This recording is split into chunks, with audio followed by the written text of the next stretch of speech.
Bonjour à tous, j'espère que vous allez bien. Bah, écoutez, on va commencer le tournoi le tournoi de mars. Je pense que c'est sympa si on fait un tournoi par mois, ou peut-être tous les 2 mois ou tous les mois comme ça, entre, membres du club. Un truc qui me je cliquais sur l'un des participants là, Timothée B, 49, et il y a vraiment un truc qui continue à me marquer toujours autant, c'est, regardez, il est donc 1 358, donc c'est ma foi, comme classement Elo, c'est pas mal. Il a une évolution qui a l'air à peu près normale, voilà, il c'est extrêmement oscillant, hein, c'est pas un niveau, c'est extrêmement oscillant, mais bon, il progresse gentiment et regardez le senti là, 95 en fait. 95 des joueurs sont en dessous de lui. Alors il y a une vingtaine, il y a plus de 20 millions. Ça dit aussi là, il est 1 mondial, c'est assez marrant, donc ça veut dire qu'il y a, 25 millions de comptes, sur Chesscom, et si je vais, comment ça marche? Attendez, si je clique là, mondial. Voilà, la distribution, elle a pas changé. Elle est même elle va de j'ai l'impression qu'elle descend, la distribution mondiale. Avant, elle était centrée à 500, maintenant elle est encore même en dessous de 500. Donc c'est même plus une gaussienne, hein. Vous voyez, c'est quand même assez hallucinant. Si vous allez à 2 500, il y a 1 000 joueurs au-dessus de 2 500, 100 000 joueurs au-dessus de 2 000, et quoi, 400 000 joueurs au-dessus de 2 500. Je continue à penser qu'effectivement, c'est le niveau moyen des joueurs d'échecs, en fait, en tout cas le classement Elo, des joueurs d'échecs, en tout cas sur Chesscom, il est assez bas. Donc en fait, vous pouvez, voilà, en appliquant des principes plutôt simples, je pense que votre classement, il y a pas de raison qu'il augmente pas. Allez, on va voir le tournoi. Donc on va dans social, club, base aux échecs, et il a commencé. OK. Alors je vais peut-être pas, ouh là, il y a beaucoup de monde. Il y a beaucoup, beaucoup, beaucoup de monde. C'est bien ça. 1, 2, 3, 4, 5, 6, 7, 8, 9. On est 18, bah, c'est pas mal. Alors, je vais peut-être pas tout commenter comme la dernière fois et puis faire 4 vidéos, c'est trop long. Je pense que je vais sélectionner, et ce que je ferai plutôt, c'est que ce que je vais essayer de faire, c'est que, après, plus tard, je vais prendre le gagnant du tournoi. Je vais analyser toutes ces parties et les adversaires, qu'est-ce qu'ils ont fait comme bêtises? On va regarder ça, et pareil, le moins bien classé du tournoi ou les moins bien classés du tournoi, j'essaierai de faire la même chose. Donc je ferai après cette vidéo-là qui va être assez courte, je ferai 2, je pense 2 vidéos, une sur le meilleur du tournoi et une sur ou les 2 meilleurs du tournoi, on verra, et une sur le moins bien classé. OK?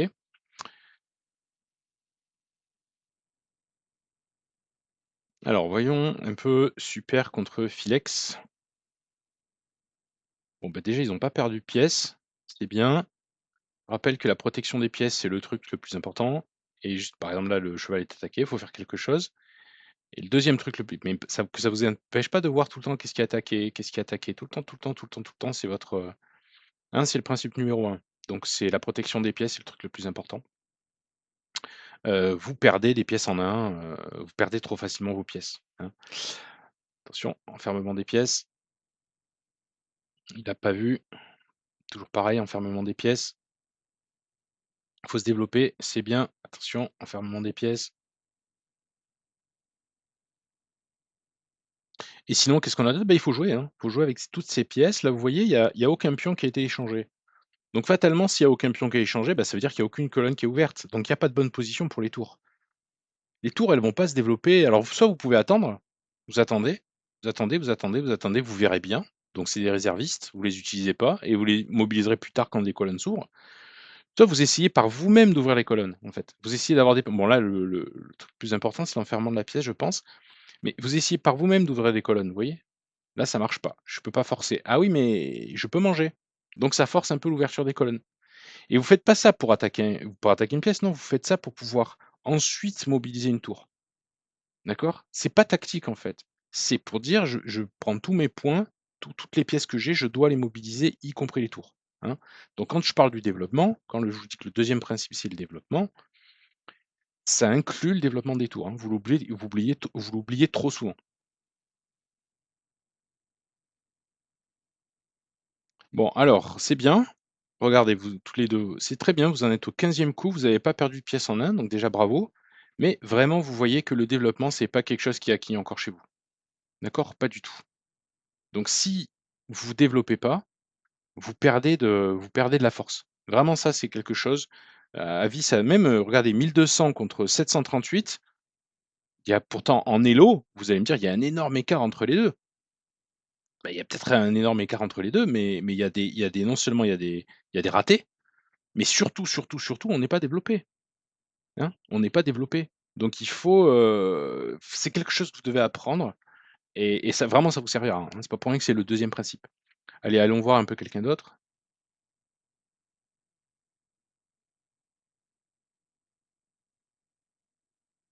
Alors, est-ce qu'en 11 coups, est-ce qu'ils ont perdu des pièces déjà? Premier truc.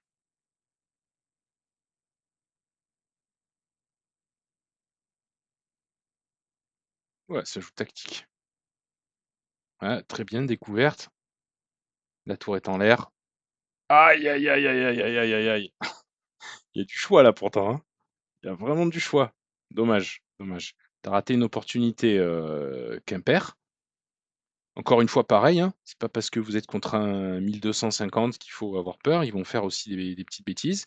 Mais écoutez, en tout cas, ils ont pas trop perdu de pièces en main. Bon là, il s'est fait avoir tactiquement, mais à part ça, où là vraiment il a raté quelque chose d'assez énorme, bah, c'est pas trop mal. Mais vraiment la protection des pièces, ça en a. Et en 2, c'est l'activité. Alors regardez-moi cette position. On se retrouve, les blancs ont une pièce de retard. La seule chance, leur seule option, c'est de sortir leur pièce plus vite que l'adversaire. Mais si l'adversaire arrive à sortir ses pièces, vous voyez comme ça, comme ça, comme ça, bah, c'est fini. Vous voyez? Il aura jamais assez de il aura jamais assez le il aura pas le temps en fait. Donc il faut vraiment sortir les pièces le plus vite possible. Pour les blancs, il y a que comme ça qu'ils peuvent s'en sortir. OK? Alors j'ai vu aussi que, quand vous avez pas l'avantage, bah, ce que vous essayez, c'est de mettre le bordel dans la partie. C'est une bonne stratégie. Dites plus la partie elle est bordélique, plus ça augmente les probabilités que l'adversaire fasse des bêtises et c'est ce qui se passe assez souvent, donc c'est pas une mauvaise stratégie. Mais, ah, dans le fond du jeu va se passer sur l'activité des pièces. C'est ça, en fait. Même si vous avez une pièce de retard, mais si vous avez 2 pièces actives, lui il en a 3, mais il en a que 2 actives, vous allez arriver à tenir. C'est pas forcément la peine de mettre le bordel dans le jeu, vous voyez? Parce qu'il y a 2 contre 2. Par contre, si vraiment là, il a 3 pièces actives contre 2 pièces actives, là, je peux comprendre que vous essayez de dire: «Bon, on va faire, voilà, on va mettre le why pour faire de la volatilité et essayer de l'emporter comme ça, un peu par chance». C'est pas une mauvaise stratégie. Mais toujours, toujours, ce rapport d'activité, c'est quelque chose qui est long pour vous à mettre en place parce que c'est pas concret, vous ça a l'air subtil. Vous dites: «Oui, mais tu es gentil, mais je m'en fous moi de ton activité, moi je ce qui m'intéresse, c'est savoir si je vais le manger, pas le manger». Mais ça joue, vous voyez? Ça joue. Là, cette tour n'est pas développée encore. Vous voyez? Est-ce qu'il peut la mettre là? Non, attention, il y a un fou. Mais il faut que tu vois? Vous voyez, plutôt que d'échanger les pièces, est-ce qu'il a gagné quelque chose? Ben c'est pas sûr, hein. Les blancs, ils peuvent, commencer à pousser, taper ce pion-là, c'est pas sûr qu'il a gagné sur cet échange de pièces. C'était beaucoup plus, comment dire? Mature, déjà d'échanger un cheval contre un cheval, peut-être ça aurait été un petit peu plus malin, mais de se repositionner, vous voyez? De gagner du terrain, d'essayer de son problème, c'est ça, en fait, vous voyez? Il est là le problème. Il peut pas sortir sa tour. Donc pour des raisons de développement, faut trouver une manière, faut trouver une combine pour virer ce fou. Comment? Je sais pas, mais il faut trouver une manière. C'est pas pour enlever le fou, c'est pour pouvoir développer sa tour. Voyez à quel point le développement, il faut pas je le dis ça en cours, le développement, il faut pas voir ça comme un conseil. Il faut voir ça comme un problème qui vous est posé. Comment se développer? Comment je veux me développer? Ah mince, je peux pas me développer. Mince, par où je vais passer? Je sais pas. Bah là, c'est bouché, là, c'est bouché, là, c'est bouché. Ah bah, du coup, il faut que je fasse quelque chose. Il faut que je fasse quelque chose avec ce fou. Même un truc bête, hein, comme ça. C'est lent, mais vous essayez d'enlever ce fou, de déloger ce fou. Vous essayez de pousser. Ah mince, je peux pas. Vous voyez? Vous essayez, je sais pas comment, hein, vous essayez, hop, vous contestez le fou pour pouvoir sortir cette tour. Ça doit être un problème qui vous est posé, de même que, vous posez des problèmes en disant: «Comment je vais attaquer? Comment je vais le battre? Comment je vais» non, non, non, posez-vous des problèmes de développement, vous voyez? Plutôt que d'échanger. Hem, il attaque un pion, attention. Vous voyez, ça, c'est par exemple, c'est pas mal. C'est pas mal, c'est une bonne idée, c'est même peut-être, plus efficace, plus actif, mais la seule menace de notre adversaire, c'est celle-là, ces pions passés. Donc il faut s'occuper de ces pions passés. Il est là le contre-jeu. Là, là, là. Si on applique le plan simple, on dit: «Je dois tuer le contre-jeu». OK? Est-ce que ça tue le contre-jeu? Alors un peu oui, ça enferme le fou, donc ça c'est une bonne idée. Si c'est pour ça qu'il l'a fait, c'est bien.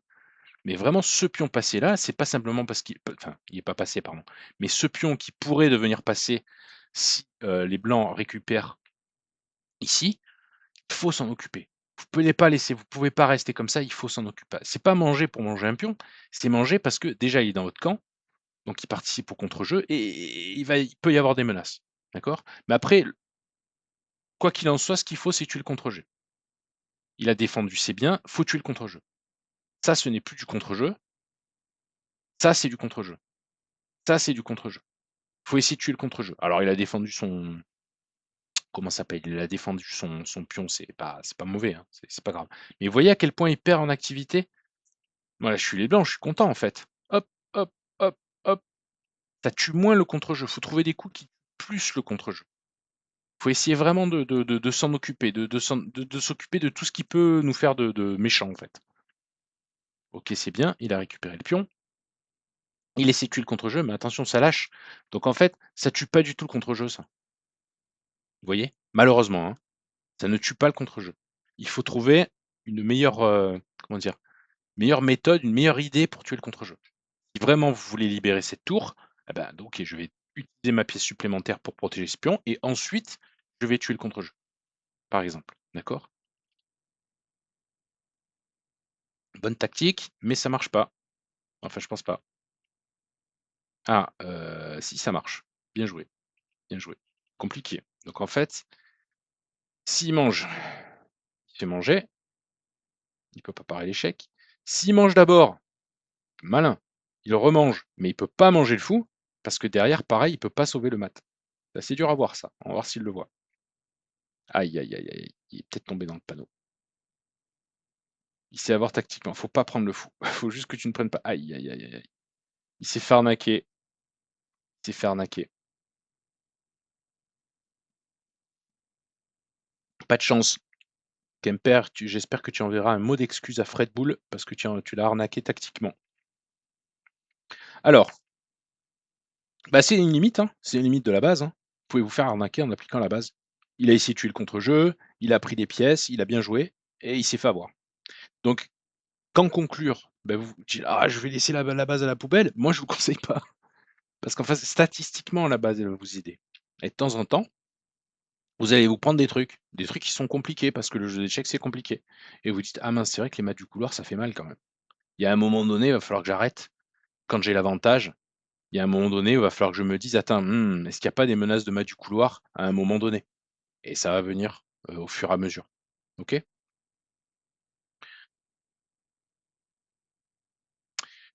Bon, bah, écoutez, je vais vous laisser là. Je vais pas dire plus que ça. Ça suffit, je pense, comme petite vidéo. Et puis après, à la fin du tournoi, ouais, peut-être que je ferai d'autres petites vidéos comme je vous dis pour suivre les autres. Et puis voilà. Bon allez, à bientôt et j'espère qu'ils vont bien se débrouiller. Ciao, ciao.